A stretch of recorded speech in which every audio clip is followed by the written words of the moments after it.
was the end of June 1992. A happy, smiling family was driving along the road.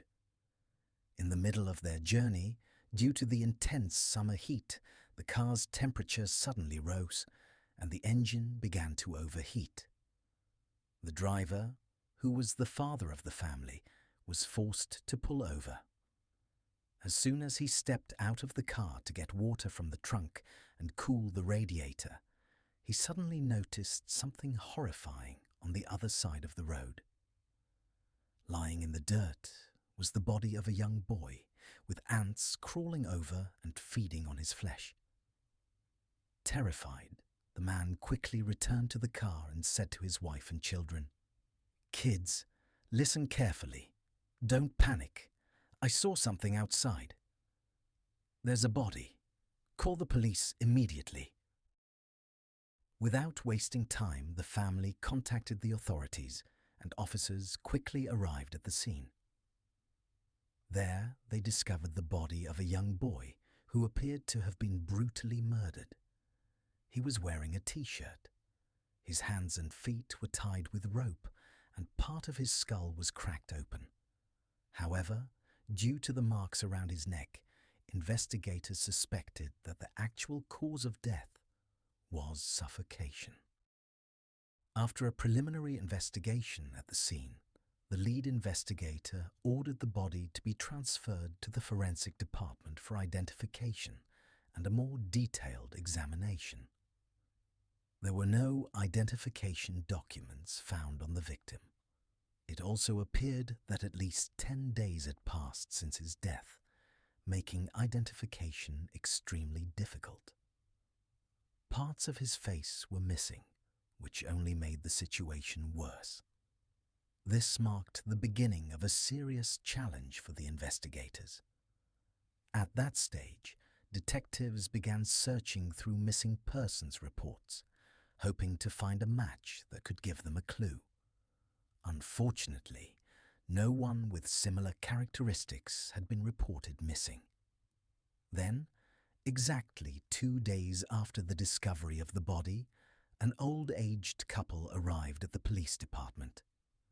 They reported that they had not heard from their daughter and son-in-law for several days.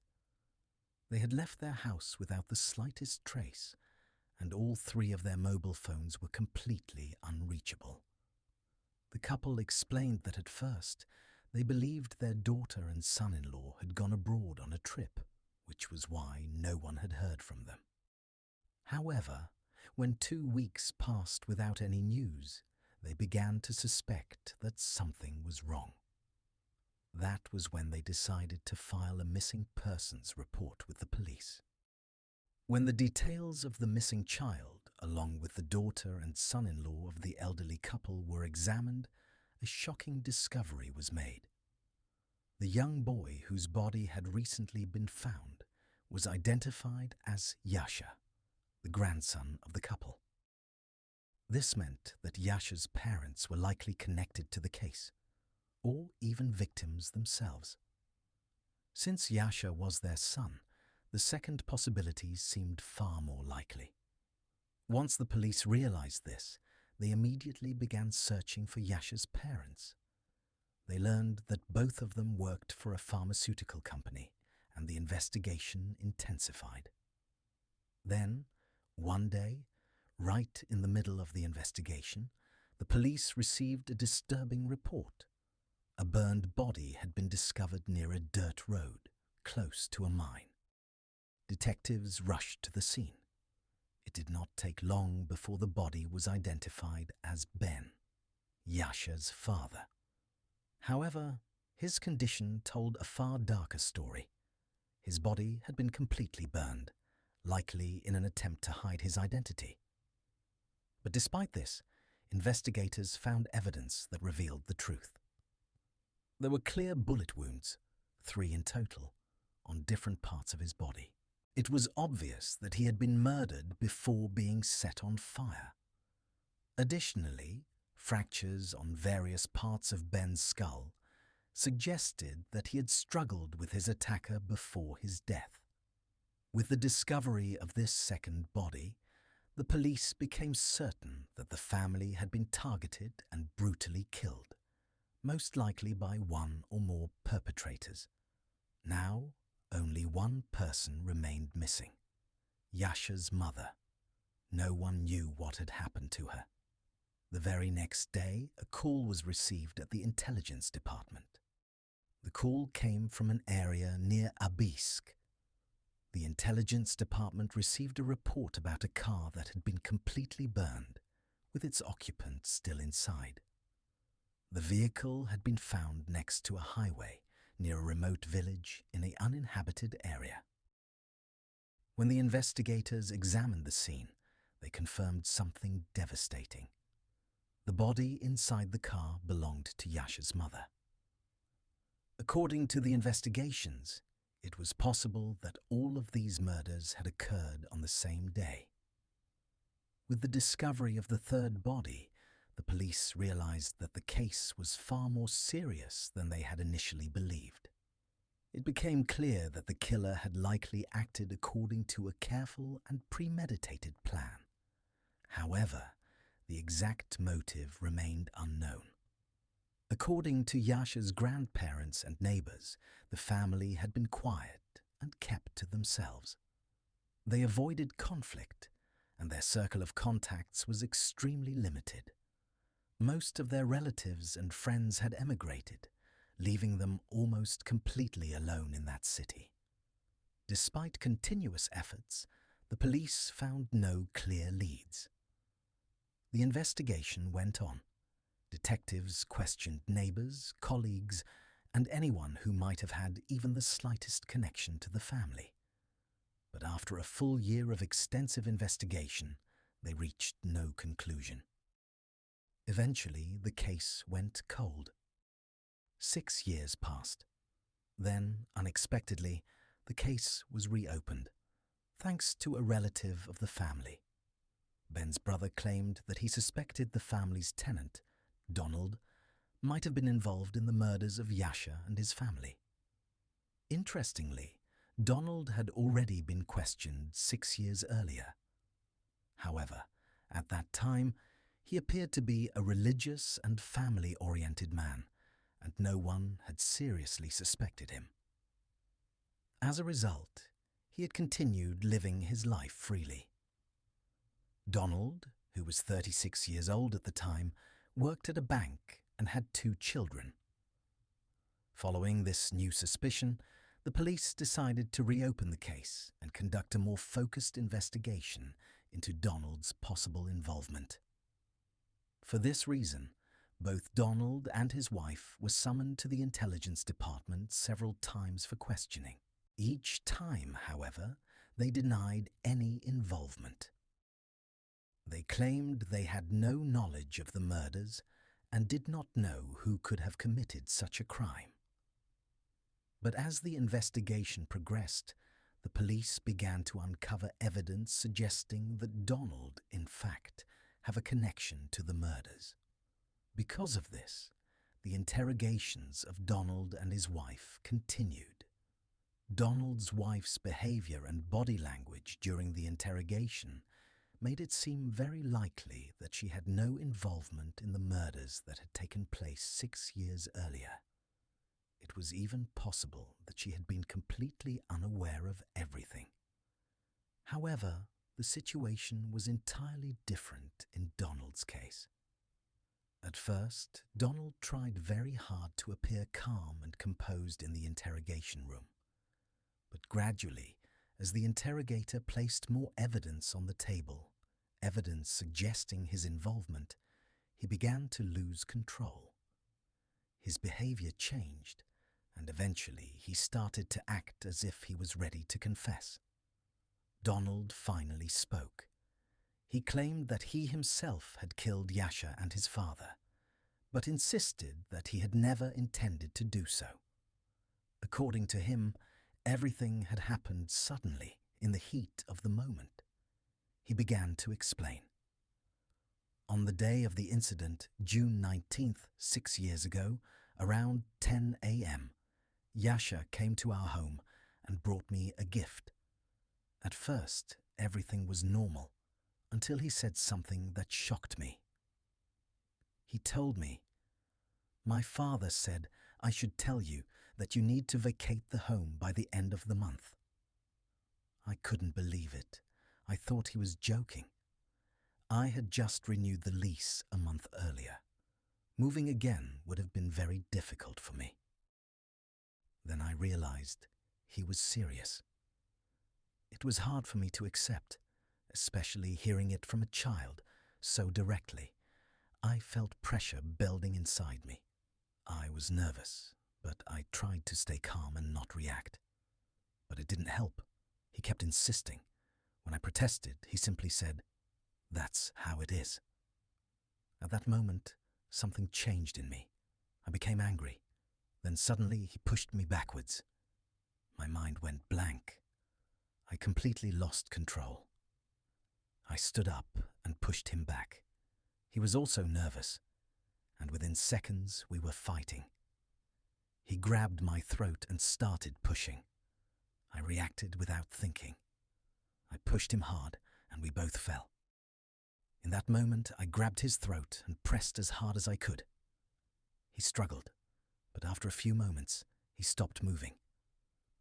I let go and tried to wake him. I slapped his face, called his name, but it was useless. It was too late. I couldn't believe what I had done. Everything happened in less than 5 minutes. I said to myself, "My life is over. I'm a murderer now." I never imagined I could hurt someone like this. In just a moment of anger, everything was destroyed. I wish I had just made a call, at least spoken to his father. There was nothing he could do anymore, but he insisted that if Yasha had not behaved that way, none of this would have happened. Donald continued his confession. I was terrified. I didn't know what to do. I took a rope from the trunk of my car and tied Yasha's hands and feet.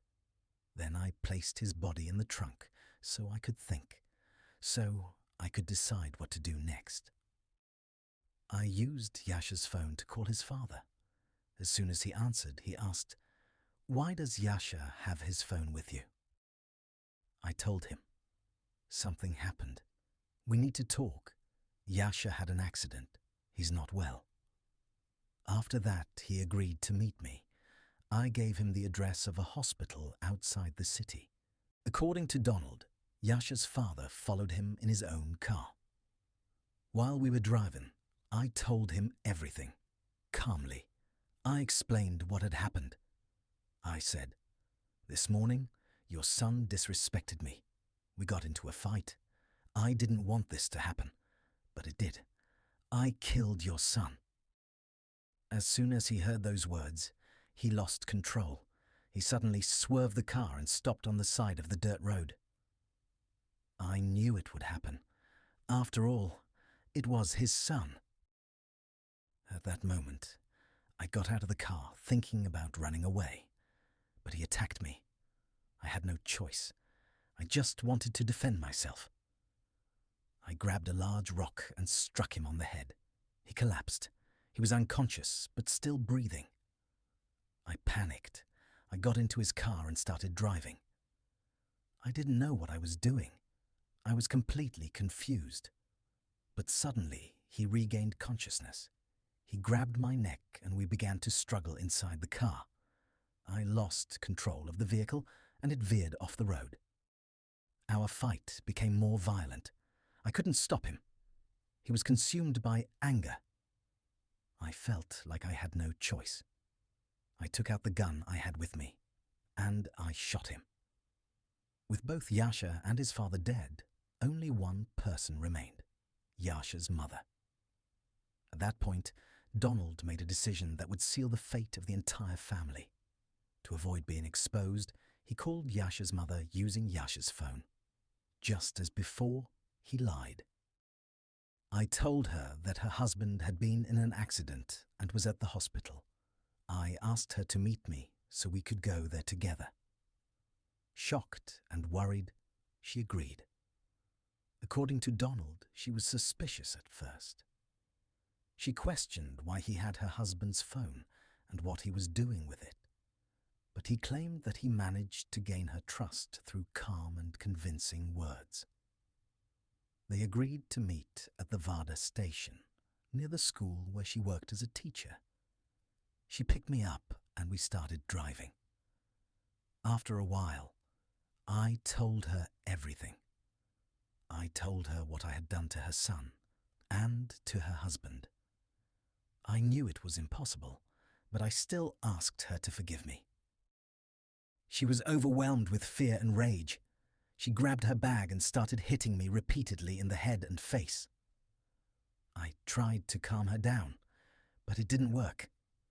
So I took out the gun again, and I shot her. After that, I left her body in the passenger seat. I turned off all 3 phones, removed the SIM cards, and destroyed them. Then I threw the phones into the water so there would be no trace. All this time, Yasha's body was still in the trunk of my car. I didn't know what to do. I was terrified. I was afraid my wife would find out everything. So I drove to the side of the road and left the bodies there. Donald paused. For 6 years, I haven't had a single moment of peace. I have had terrible nightmares every night. Sometimes I feel like their spirits are in my house, watching me, waiting to take revenge. I hear strange noises in the middle of the night, and I keep thinking that someone will come and kill me in my sleep. After Donald's confession, the investigation quickly pieced together the full story. The once quiet family, who had never caused trouble, had fallen victim to a moment of irrational rage and fear, a moment that escalated into a massacre. The authorities were stunned. They had uncovered how a single argument with a child had spiraled into a chain of murders, all executed with careful deception and extreme panic. Donald's attempt to cover every trace, the SIM cards, the burned body, the abandoned car, showed both cunning and desperation. But despite his efforts, the evidence, the confessions, and the testimonies left no doubt. Donald had destroyed an entire family in a few terrifying minutes. The trial that followed was one of the most shocking in the region. People could not fathom how someone seemingly normal, religious, family-oriented, a father of 2, could commit such horrors. Donald was sentenced to life imprisonment without parole. Yet, even behind bars, he confessed that peace had never returned to him.